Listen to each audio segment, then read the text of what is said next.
जय श्री राधे, जय श्री कृष्ण। तुलसी विवाह की कथा। सामान्य मुनि की पुत्री तुलसी अपूर्व सुंदरी थी। उनकी इच्छा थी कि उनका विवाह भगवान नारायण के साथ हो। इसके लिए उन्होंने नारायण पर्वत की घाटी में स्थित बद्रीवन में घोर तपस्या की। दीर्घ काल तक तपस्या के उपरांत ब्रह्मा जी ने प्रसन्न होकर दर्शन दिया और वर मांगने को कहा। तुलसी ने कहा, सृष्टिकर्ता ब्रह्मदेव, आप अंतर्यामी हैं, सबके मन की बात जानते हैं। फिर भी मैं अपनी इच्छा बताती हूँ। मैं चाहती हूँ कि भगवान श्री नारायण मुझे पति रूप में मिले। ब्रह्मा जी ने कहा, तुम्हारा अभिष्ट तुम्हें अवश्य मिलेगा। अपने पूर्व जन्म में किसी अपराध के कारण तुम्हें श्राप मिला है। इसी प्रकार भगवान श्री नारायण के एक पार्षद को भी दानव कुल में जन्म लेने का श्राप मिला है। दानव कुल में जन्म के बाद भी उसमें नारायण का अंश विद्यमान रहेगा। इसलिए इस जन्म के पूर्व के पाप के शमन के लिए संपूर्ण नारायण तो नहीं, नारायण के अंश से युक्त दानव कुल में जन्मे उस श्रापग्रस्त पार्षद से तुम्हारा विवाह होगा। श्राप मुक्त होने पर भगवान श्री नारायण सदा सर्वदा के लिए तुम्हारे पति हो जाएंगे। तुलसी ने ब्रह्मा के इस वर को स्वीकार किया, क्योंकि मानव कुल में जन्म के कारण उसे मायावी भोग तो भोगना ही था। तुलसी बद्रीवन में ही रहने लगी। नारायण का वह पार्षद दानव कुल में शंखचूर्ण के नाम से पैदा हुआ था। कुछ दिनों के बाद वह भ्रमण करता हुआ बद्रीवन में आया। यहाँ तुलसी को देखते ही वह उस पर मुग्ध हो गया। तुलसी के सामने उसने अपने विवाह का प्रस्ताव रखा। इतने में ही वहाँ ब्रह्मा जी आ गए और तुलसी से कहा, तुलसी, शंखचूर्ण को देखो, कैसा दैवोपन उसका स्वरूप है। दानव कुल में जन्म के बाद भी लगता है जैसे इसके शरीर में नारायण का वास हो। तुलसी को भी लगा कि उसकी तपस्या पूर्ण हुई, उसे इच्छित फल मिला है। शंखचूर्ण के साथ उसका गंधर्व विवाह हो गया और वह शंखचूर्ण के साथ उसके महल में पत्नी बनकर आ गई। शंखचूर्ण ने अपनी परम सुंदरी सती साध्वी पत्नी तुलसी के साथ बहुत दिनों तक राज्य किया। उसने अपने राज्य का इतना विस्तार किया कि देवलोक तक उसके अधिकार में आ गया। स्वर्ग का सुख भोगने वाले देवताओं की दशा दीन दुखियों जैसे हो गई। शंखचूर्ण किसी को भी कष्ट नहीं देता था, पर अधिकार और राज्य छीन जाने से सारे देवता मिलकर ब्रह्मा, विष्णु और शिव की सभा में गए तथा अपनी विपत्ति सुनाई। ब्रह्मा जी ने कहा, तुलसी परम साध्वी है, उसका विवाह शंखचूर्ण से मैंने ही कराया था। शंखचूर्ण को तब तक नहीं हराया या मारा जा सकता जब तक तुलसी को छला न जाए। विष्णु ने कहा, शंखचूर्ण पूर्व जन्म में मेरा पार्षद था। श्राप के कारण उसे दैत्य कुल में जन्म लेना पड़ा। इस जन्म में भी मेरा अंश उसमें व्याप्त है। साथ ही तुलसी के प्रतिव्रत धर्म से वह अजय है। फिर देवताओं की सहमति से भगवान शिव ने शंखचूर्ण के पास संदेश भेजा, या तो वह देवताओं का राज्य लौटा दे या फिर उसे युद्ध करे। शंखचूर्ण शिव जी के पास पहुंचा। उसने कहा, देवाधिदेव, आपके लिए देवताओं का पक्ष लेना उचित नहीं है। राज्य बढ़ाना हर राजा का कर्तव्य है। मैं किसी को दुखी नहीं कर रहा हूँ। देवताओं से कहिए वे मेरी प्रजा होकर रहे। मैंने आपका भी कोई उपकार नहीं किया है।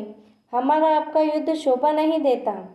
अगर आप हार गए तो बड़ी लज्जा की बात होगी। मैं हार गया तो आपकी कीर्ति बहुत अधिक नहीं बढ़ेगी। भगवान शंकर हंसे। वे तो सब रहस्य समझते थे।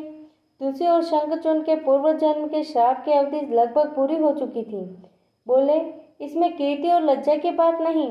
तुम देवों का राज्य लौटाकर उन्हें अपने पद पर प्रतिष्ठित होने दो। युद्ध से बचने का यही एक उपाय है। शंखचूर्ण ने कहा, मैंने युद्ध के बल से देवलोक जीता है। कोई उसे युद्ध के द्वारा ही वापस ले सकता है। यह मेरा अंतिम उत्तर है। मैं जा रहा हूँ। ऐसा कहकर शंखचूर्ण चला गया।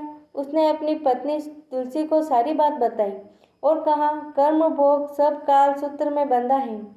जीवन में हर्ष, शोक, भय, दुख, सुख, मंगल, अमंगल काल के अधीन है। हम तो केवल निमित्त हैं। संभव है भगवान शिव देवों का पक्ष लेकर मुझसे युद्ध करे। तुम चिंता मत करना, तुम्हारा सती तेज मेरी रक्षा करेगा। दूसरे दिन भगवान शंकर के नेतृत्व में देवताओं ने युद्ध छेड़ दिया। शंखचूर्ण ने भीषण बाणों की वर्षा कर उसका वेग रोका। उसके प्रहार से देवताओं डगमगाने लगे। उसने दानवी शक्ति का प्रयोग कर मायावी युद्ध प्रारंभ किया। युद्ध स्थल पर वह किसी को दिखाई नहीं देता था, पर उसके अस्त्र शस्त्र प्रहार कर देवों को घायल कर रहे थे। देवगण अपने अस्त्र चलाए तो किस पर चलाए, क्योंकि कोई शत्रु सामने था ही नहीं। कई दिनों तक इस तरह भयंकर युद्ध चला। शंखचूड पराजित नहीं हुआ। तब शिव ने विष्णु से कहा, विष्णु, कुछ उपाय करो, अन्यथा मेरा तो सारा यश मिट्टी में मिल जाएगा। विष्णु ने सोचा, बल से तो शंखचूड को हराया नहीं जा सकता, इसलिए छल का सहारा लेना होगा। उन्होंने तुरंत अपना स्वरूप शंखचूड जैसा बनाया और अस्त्र शस्त्र से सज्जित हो तुलसी के पास आए। बोले, प्रिय, मैं युद्ध जीत गया। सारे देवता भगवान शंकर समेत हार गए। इस खुशी में आओ मैं तुम्हें अंक में लगा लूं। पति को प्रत्यक्ष खड़ा देख तथा विजय का समाचार सुन वह दौड़कर मायावी शंखचूड के गले से लिपट गई। इस प्रकार पति पत्नी दोनों ने आलिंगन हो खूब खुशी मनाई। पर पुरुष के साथ इस प्रकार से व्यवहार से उसका सती तेज नष्ट हो गया। उसका सती तेज जो शंखचूड की कवच के रूप में रक्षा कर रहा था, वह कवच नष्ट हो गया। शंखचूड शक्तिहीन हो गया। यह जानते ही भगवान शंकर ने अपने त्रिशूल से प्रहार किया। त्रिशूल के लगते ही शंखचूड जलकर भस्म हो गया। शंखचूड के मरने को जानकर विष्णु अपने असली स्वरूप में आ गए। सामने अपने पति शंखचूड के स्थान पर भगवान विष्णु को खड़ा देख तुलसी बहुत विस्मित हुई।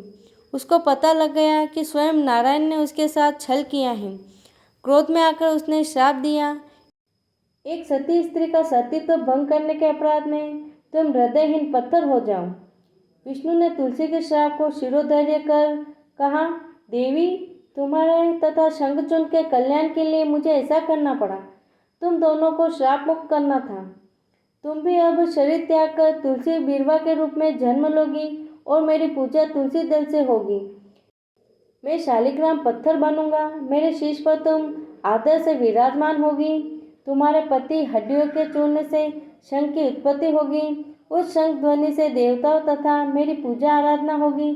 जहाँ शंख ध्वनि होगी वहाँ मंगलमय में मैं विराजमान रहूँगा। तुमने पूर्व जन्म में बद्रीवन में मुझे पाने के लिए बड़ी तपस्या की थी। अब अगले जन्म में मैं नारायण पस्तर के रूप में बद्रीनाथ वन में स्थापित होऊंगा और मेरी पूजा अर्चना फल फूल से न होकर तुम्हारे तुलसी दल से होगी। मेरे शीश पर विराजमान होकर तुम मुझसे भी ऊंचा पद प्राप्त करोगी। जय श्री राधे, जय श्री कृष्ण।